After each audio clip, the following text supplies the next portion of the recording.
और ये राजस्थान की भाजपा सरकार हमारा 2023 का बीमा गिटगी खाया नहीं, गिटगी हम तरसते रह गए।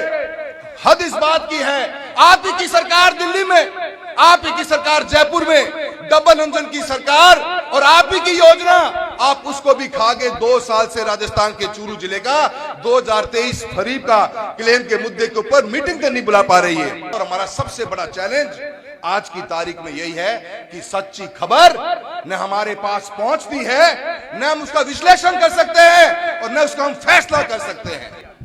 आज ही सुप्रीम कोर्ट ने ईडी के लिए क्या कहा है? तमिलनाडु के अंदर शराब की दुकानों के केस के ऊपर सुप्रीम कोर्ट ने यह कहा है कि ईडी ने अपनी सभी हदें पार कर दी हैं। देखो, सबने बात करी है, मैं बहुत बहुत धन्यवाद अध्यक्ष महोदय आपका देना चाहूंगा कि संभाग स्तर से लेकर जिला से लेकर तहसील लेवल तक आपने बहुत तरीके से प्रभारियों को लगाकर कांग्रेस को मजबूत करने का काम किया और कांग्रेस की मजबूती जमीन पर नजर आने लग गई है। यह मैं आपको पूरा विश्वास दिला सकता हूं। यह मजबूती के साथ आगे बढ़ रहे हैं और पार्टी के वरिष्ठ नेतृत्व ने, राहुल गांधी जी ने जो ऐलान किया संविधान बचाओ रैली, ये संविधान बचाओ रैली को अपने को समझना बहुत जरूरी है। सबने अपनी अपनी बातें कही है, मैं ज्यादा उसके ऊपर विस्तार से नहीं जाऊंगा, पर 2-4 बातें अवश्य कहना चाहूंगा। मित्रों, ये हमारा नहीं, ये हमारे आने वाले कल का बहुत बड़ा चिंता का विषय है। ये हमारे आने वाली जनरेशंस का, हमारे आने वाले बच्चों के भविष्य का बहुत बड़ा चिंता का विषय है। तो उसको चिंता के अंदर अपने को जागरूक भी उसी हिसाब से होना पड़ेगा और ये आवाज गांव-गांव तक पहुंचनी चाहिए। इस मंशे के साथ में रैली निकाली गई है। समझना पड़ेगा, इस देश के अंदर सबसे बड़ी को चुनौती आज की तारीख में है, वो चुनौती मीडिया की है, वो चुनौती खबर की है। एक गांव में बैठा हुआ एक आम आदमी जिसके घर में टीवी मोबाइल सब आ गया है, वो घंटों घंटों मोबाइल पे टीवी पे रहता है, समाचार ही उस तक नहीं पहुंच पाता।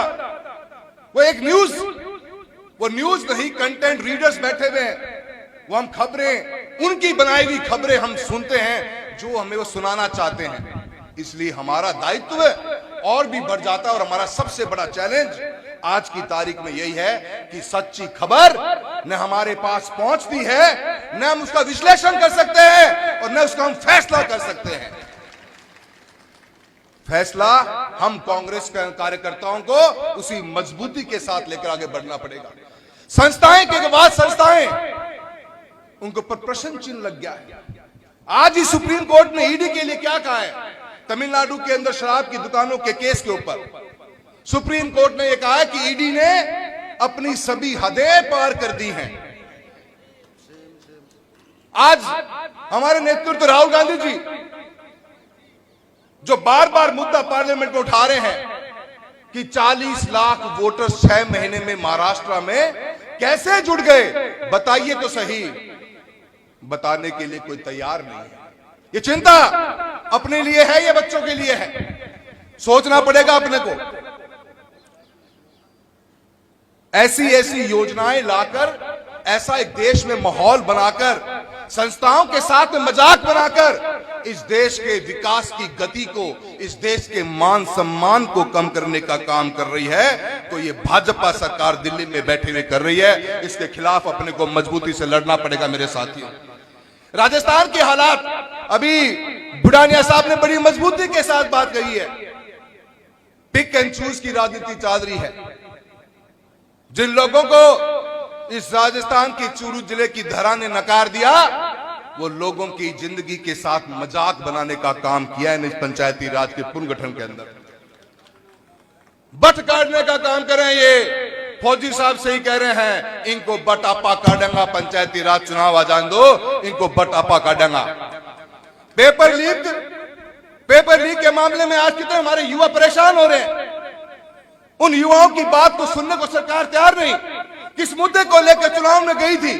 क्या वादा किया गया था? क्या वो वादा पूरा हुआ? कोई वादा पूरा नहीं हुआ और कितने युवाओं के भविष्य के साथ खिलवाड़ करने का काम कर रहे हैं। अध्यक्ष महोदय, मैं आपसे निवेदन करूंगा, टीकाराम जी आप बैठे हुए, राजस्थान का ये चूरू जिला है, हमने फसल बीमा के अंदर ऐतिहासिक काम किया है। हम बीते हुए 7 साल में 8,000 करोड़ रुपए का क्लेम ले चुके हैं। और ये राजस्थान की भाजपा सरकार हमारा 2023 का बीमा गिटगी खाया नहीं, गिटगी।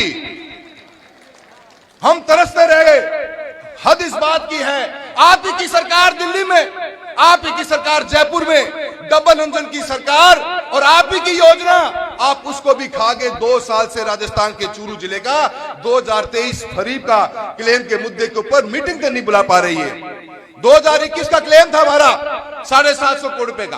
कृष्णा जी बैठी है, बुढ़ानिया साहब बैठे हैं, हमारे इंडिया गठबंधन के साथी जो आज यहाँ लोग मणिपुर का मैं नाम जरूर लेना चाहूंगा, सबने लड़ाई लड़ी और 2021 का क्लेम जिसके अंदर कुछ कमियां रह गई थी, अशोक गहलोत की सरकार ने उन कमियों को खत्म करके दोबारा स्टैक की मीटिंग बुलाई और ये फैसला लिया गया कि चूरू जिले का क्लेम सैटेलाइट के आधार पर नहीं, क्रॉप कटिंग के आधार पर दिया जाएगा।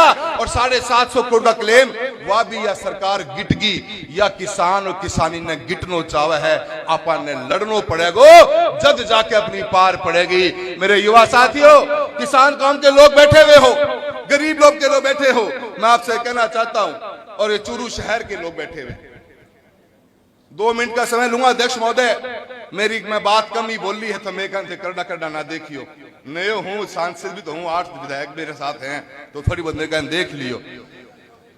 अगर से नगर का हमारा आरोपी बन रहा है, इस आरोपी के लिए लड़ाई हमने लड़ी। पहले तो ये बोलता कि ना ड्राइंग ठीक है, ड्राइंग में कमी को नहीं, क्योंकि हमारा सारा इंजीनियर्स बैठे हैं, वो सारे इंजीनियर्स बोला ना ड्राइंग ठीक है। इन्होंने ऐसा मजाक बनाया अपने लोगों को बचाने के लिए। कभी सुना आपने कि 4 लेन का एक आरओबी सैंक्शन हो जाए, टेंडर उठ जाए और उसके बाद आप ड्राइंग चेंज करके इसको 2 लेन बना दो अपने 11 आदमियों को बचाने के लिए? इस चूरू शहर के लिए मजाक बनाने का काम करते हैं ये भाजपा सरकार। हमने मुद्दा उठाया, मैं तो अपने फर्ज को निभाते हुए मैं तो सीएम महोदय के पास तक भी गया। मैंने कहा आपके द्वारा ड्राइंग किए गए और आपके द्वारा चुने गए जिनको जनता ने नकार दिया है, वो अपनी खुद की पर्सनल राजनीति के फायदे के लिए इस चूरू जिले की, इस चूरू शहर की 1.5 लाख की जनता के साथ मजाक बनाने का काम करना चाहते हैं। इसको रोकिए। घोषणा कर दी पर आज तक भी उस काम के बारे में कोई चर्चा को नहीं। रुपया 100 करोड़ चाहिए और चूरू शहर, चूरू जिला वो 100 करोड़ पे लेकर रहेगा और एलिवेटेड रोड हमारी बन के रहेगी। इसको लड़ाई को भी अपने को लड़ना पड़ेगा। मित्रों, मैं आप सभी का बहुत बहुत धन्यवाद देता हूं। आप इतनी बड़ी मात्रा में और पूरे जिले से आए हैं सब लोग, सबने आपके एक आह्वान पे, अध्यक्ष महोदय रफीक भाई साहब, आपने दोनों ने एक बार आह्वान किया और सब लोग इस जिले के अलग अलग कोनों से चलकर इस मीटिंग को कामयाब करने के लिए आए हैं। अंधेरों बहुत हो रहे हैं पर यह लड़ाई लंबी है, अपनी को नहीं, अपने आने वाले बच्चों के भविष्य की है, अपने को लड़नी पड़ेगी। सभी का बहुत बहुत धन्यवाद। जय हिंद, जय भारत।